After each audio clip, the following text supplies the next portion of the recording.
Look, sir, these are some more old pubs. That is a horrible building. It's an absolutely horrible building in Huddersfield. Those type of buildings are terrible, and the government must have made loads of money out of them because they did all bingo in them and gambling. I think sometimes they had cinemas in them and that. There was this. Look at that. That was there before. That was opposite where the parish pump is, on the corner, just there. You see, then there was the shipping that got pulled down as well by New Kingsgate Centre.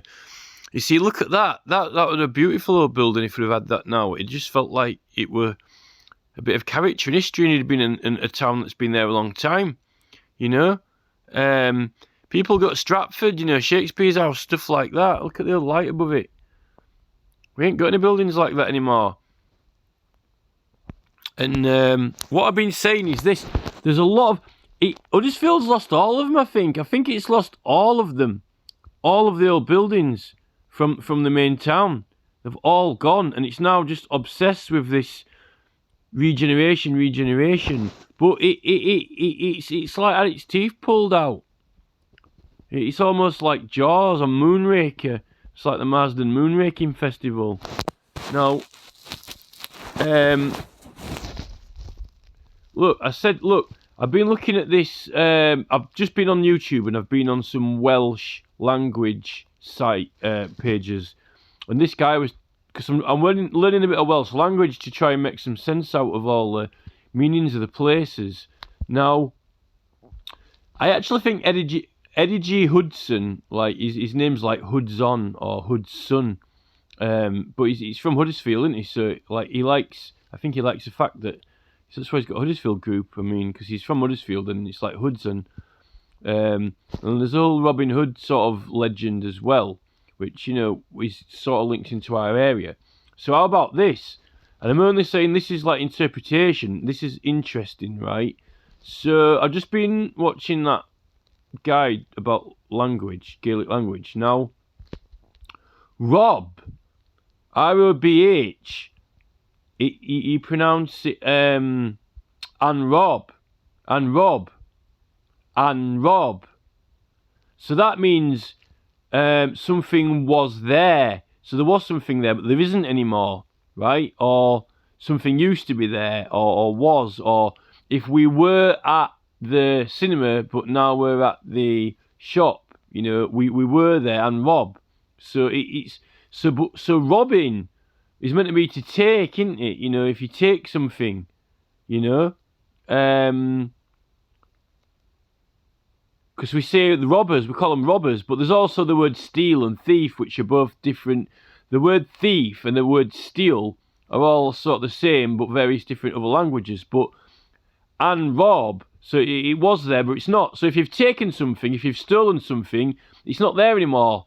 Or if you've had it stolen or had it robbed, it's not there anymore. Something was there, it's been taken. But also if you think it to take something, now you say, I'm going to take a tablet. So if you take a tablet, you know, you take some medicine, I'm going to take some medicine. But so you take it and then it's not, you know, there was some medicine, there isn't any medicine anymore. But it's, if you want to think of, well, what, you know, what's got to robbing of the hood? Well, he was meant to be a robber, wasn't he? A thief or a robber. They said that he stole, robbed from the rich and gave to the poor. So, like, you know, if you take something, there was something there, but not anymore.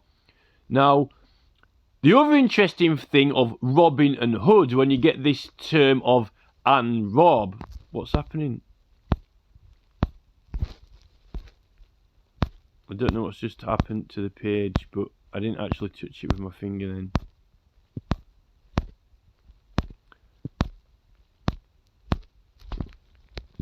Wasn't even touching the thing.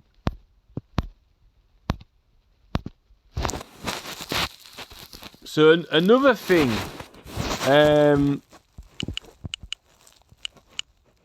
what's interesting to this is this, right? Another thing that's interesting for that is that term and rob. So, oh, here it is. Anyway, I found it. So look, So, robbing of the hood. Well, a hood is, we all now call a hood. Like, I've got a hood on now when I'm sat here on my hoodie. Like, I'm sat here now saying this. I'm wearing a hood. Like, we've all got hoodies, right?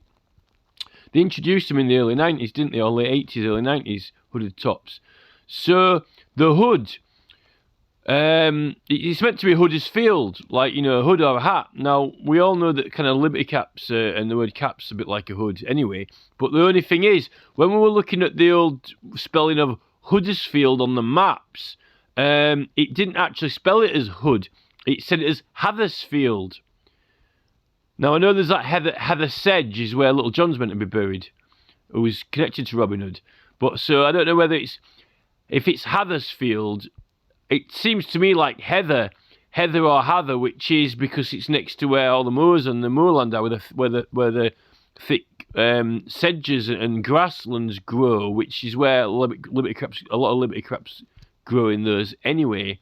Like we know it's very good growing ground for those liberties in there anyway. And they only grow at certain seasons. So at certain seasons they're there, and if you go collect them and pick them, they're there. And then in the seasons they're not there. They were there. But it's like that and Robh. But and Robh to take is to go and collect them. You know, if you go picking them, if you're going to pick them, it's almost like, you know, But the word's not meant to be stealing so much as a thief. It's meant to be there was something. No, something was there. There was something there. But it's not anymore, you know. So it's like almost if you take it, it was there. It's not there anymore. So there's some association with that. But also, you know, it grows in the heather. So, you know, at the end of the day, whether it's hood, you know. But what I find interesting is this. I'm sorry if you're not being able to follow this, because it's kind of like takes a little bit of contemplation. I had to sit there and just like, you know, I was just like that staring at it, like while I was like thinking over it in my mind for ages till I kind of were working it out. So I don't expect you to get it straight away.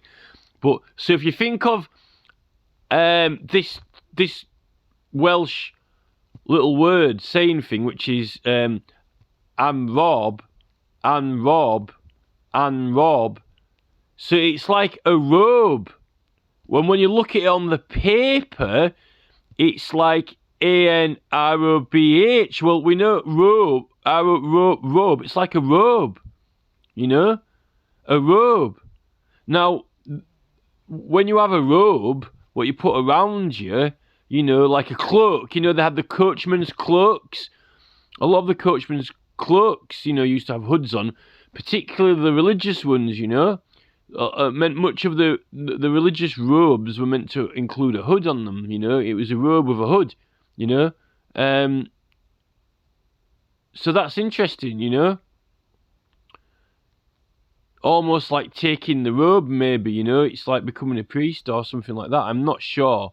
But I find it interesting that this robbing of the hood, Robin Hood, and then you've got this and Robh, and it's like, you know, there was something, to take something is a little bit like robbing or stealing, and it's like a robe, and the hood part of the cloak, you know, is a robe. You wear a robe, put your robe on, so that's interesting. Now, as for the town itself, you know, there was something there. Well, there was loads of old buildings in Huddersfield. Never mind robbing of the hood and Robh, there was a pub. And Robh, was that pub there? Then you look at the horseshoe, and Robh, there was a pub. All over the town, and Robh, and that's what they're doing now. It's like literally taking everything. And then we had Ilford, you know, we had a massive Ilford, you know, and Robh, it was. No, it's not, you know.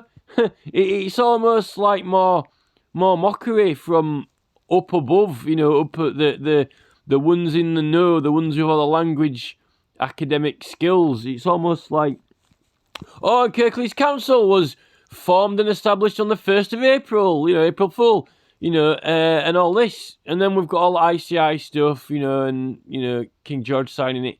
You know, I'm sorry, but from what I can gather, I think that there's, you know, Huddersfield. And the thing is, it's almost like, you know, a bit of a joke. But, you know, like you've got Oxford and Cambridge in the boat race, and Cambridge Oxford and Cambridge are always fighting in the boat race, and Oxford literally most always beats Cambridge, and not only do they just beat them, they absolutely thrash them. And the fact that it's Cambridge, and the fact that, you know, it's Huddersfield is meant to be, you know, the big house, you know, it's meant to be Bridget Brigantes. It's almost like Huddersfield are literally being thrashed, really. You know, they're playing us for fools, and we keep getting beaten, and because we don't actually have the academics to actually know what's going on, you know, to be clued in.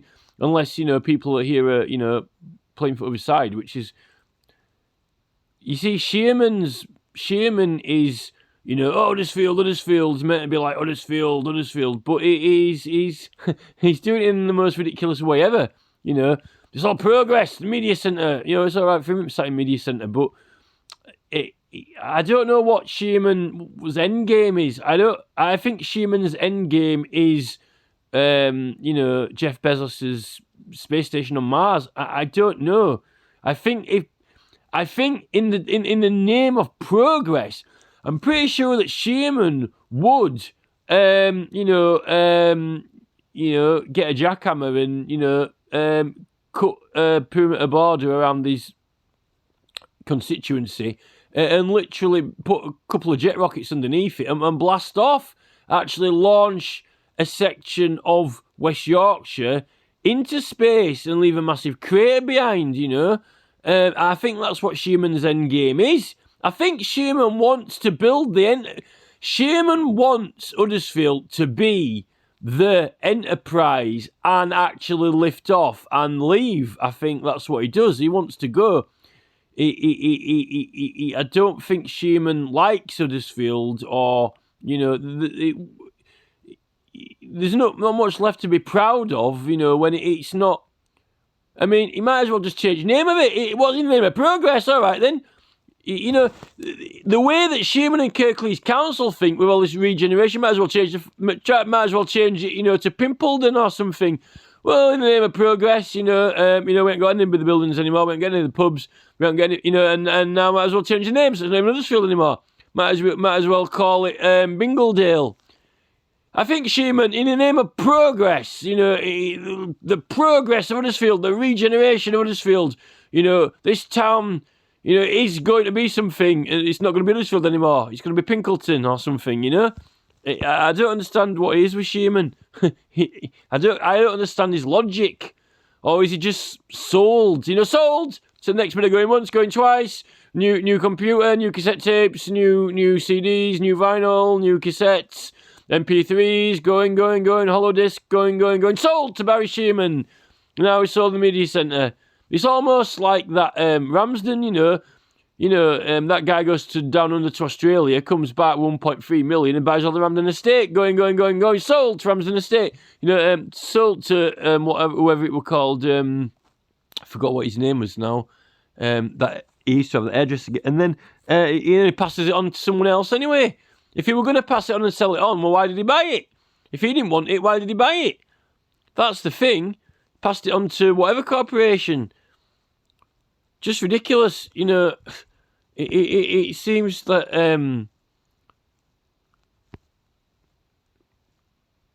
it's always going to be something Huddersfield. It's always going to be great. You know, that's the thing. Never was great. It's not like, you know, Robh, whatever it is. And Robh was good. You know, that's the thing with Shearman, isn't it? You know, that's the thing. And Robh was good. Huddersfield and Robh was good.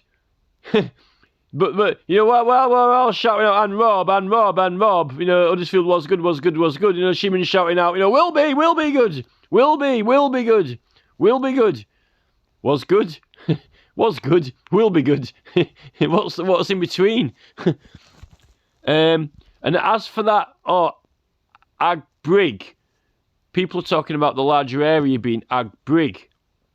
So Ag Brig is like, well, the thing is, Ag, it means at, so at the brig. So at the stock or at the stockpile, at the stock or pile. So that ag brig. You see, it's not Latin. Ag brig is a big Yorkshire area.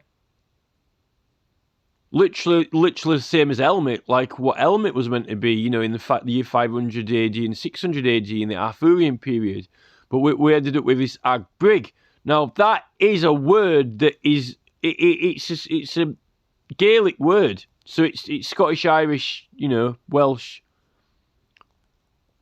word, right, for our area. So it dates back to at least, even when the Romans pulled out and it was still, a bit of Celtic, it's at least Arthurian or pre-Roman sort of term, in the north of England.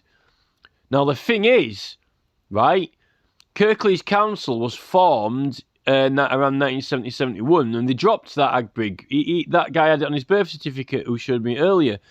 Now, this is when they built Emley Moor Mast. Now, Tolkien did a lot of coverage of the area. We've got the ICI, we've got the war and all that, right? But then they built that Emley Moor Mast. Now, whichever knight it was that built it, one of the knights built it, one of Her Majesty's knights built it, whichever one it was. Now, putting that mast there, I don't know how they even agreed to it in the first place. They put that mast there, and it's really putting us on the map. Well, we're on the map anyway, but it's really acknowledging the area. It's a big mast, right? And the word for big, the word for bigger, big, is more. More. We say now more, don't we? More. Well, it's like on the, Marsden, right? On some it's Marsden, on some it's Morden. So it's like, I said that there's that Pool Hill is like a massive long barrow, like Meltham Cop, and like Castle Hill. It's like a bigger one though, bigger, Morden. So it's like a massive long barrow, and there's actually more growing on there, isn't there, than Dunelm and Castle Hill. So, because you're up on the Pennines then. So, now, Emley Moor Mast, what is that? Bigger? It's more, isn't it? Morden.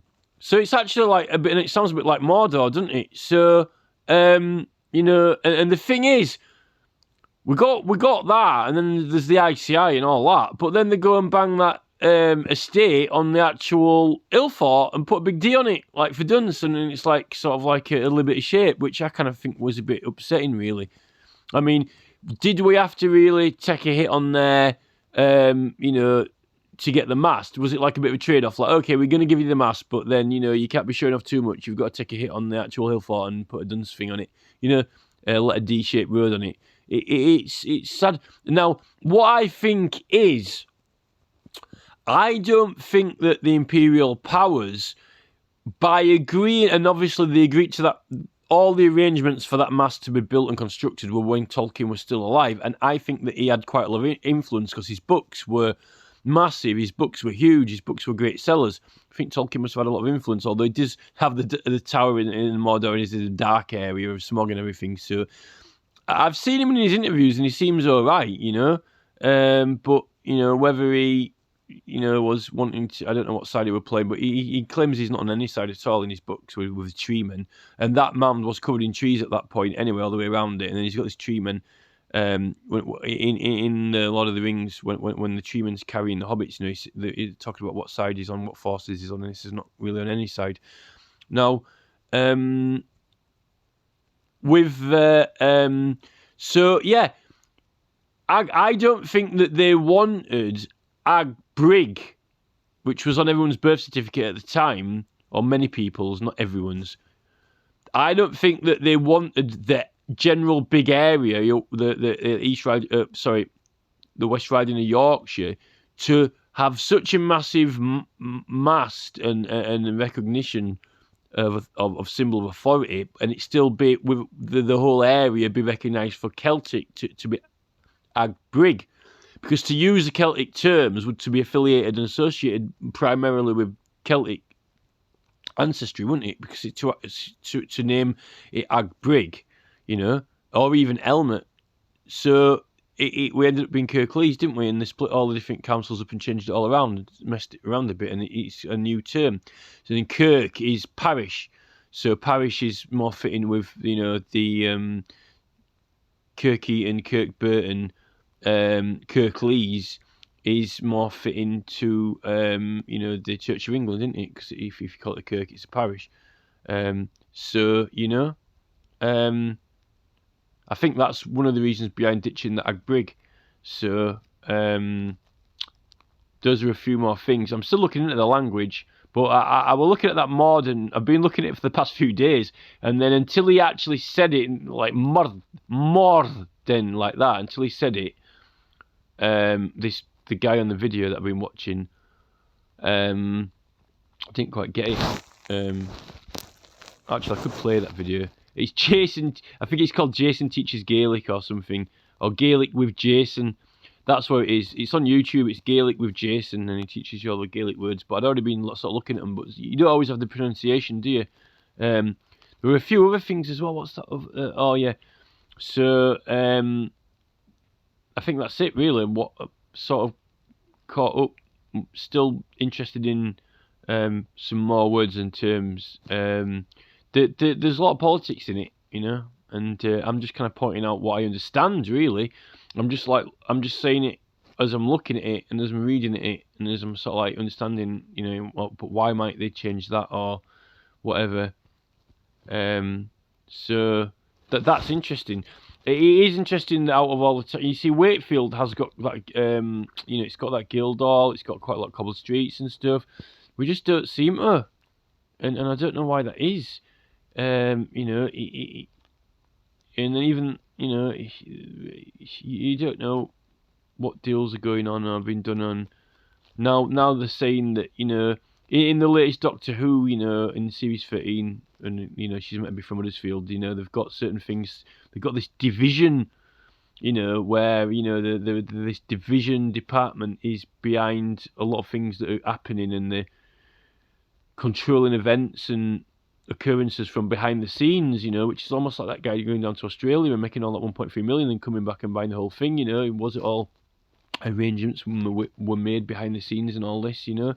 I'm quite suspicious in a lot of things now, like, you know, when Holland just, oh, the Netherlands, sorry, didn't the Netherlands just that year, a few years back, didn't they suddenly just like do amazing at football when they were wearing that bright orange? And, you know, it was like, whoa, they just sort of came from nowhere, Netherlands, and they were just like amazing. When you watched them on TV, they were just running rings around everyone, and it's like, what?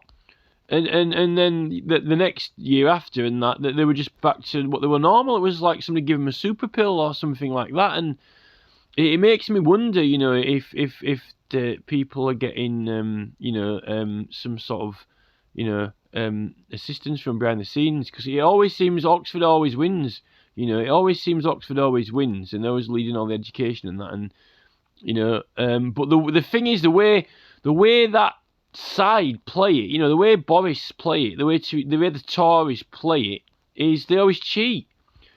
They don't play by the rules they're set. They don't play fair and square. And when you try and beat them, and you're going to beat them, then they change the rules so they're different and they lie. You know, and this is the thing. Cheats always seem to win. So it's kind of unfortunate in a way. Oh, and one more thing before I forget. So the new the road traffic signs now, the set of road traffic signs, all the current modern road traffic signs, they were designed around 1965-ish, and then just after that, which is only about 5 years before the Emily Moore Mass gets built. So we're coming up to that time, and the guy who designed it went to the Royal Imperial Art College or whatever. I forgot his name now. I've just forgotten it. I was just reading it earlier. But he designed that, you know, that Men at Work sign, Roadworks, and it's almost like that black, you know, the black thingamajig in the triangle. It's almost like it is that, you know, that Liberty Cap shaped mound, and then somebody's putting a shovel into the side of it, you know.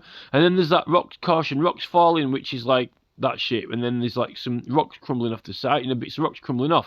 Kind of makes me think whether, you know, when the Romans sort of, if they did like massacre it and cave all the sides into it, you know, I don't know whether they did or not, but And it's just funny that it's just kind of leading into that, you know. It's leading into the whole those signs and pictures, and then you get the you know, the mask goes up, and then you know, and then just after talking goes, I think some of them banged houses on it. You know, it's kind of this flow.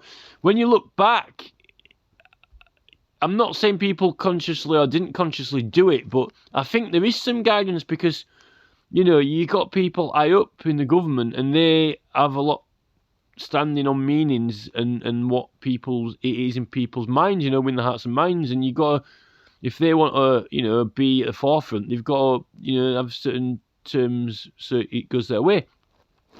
This is the thing with Jeremy Corbyn. Jeremy Corbyn he refused to sing the national anthem, right?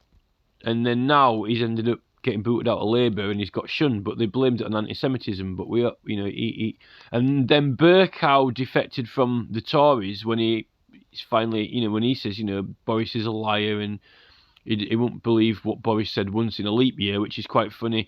It's a shame that he didn't say he won't believe what Boris said even if he want the April Fool or whatever, you know. But now Bercow's been permanently banned from Parliament.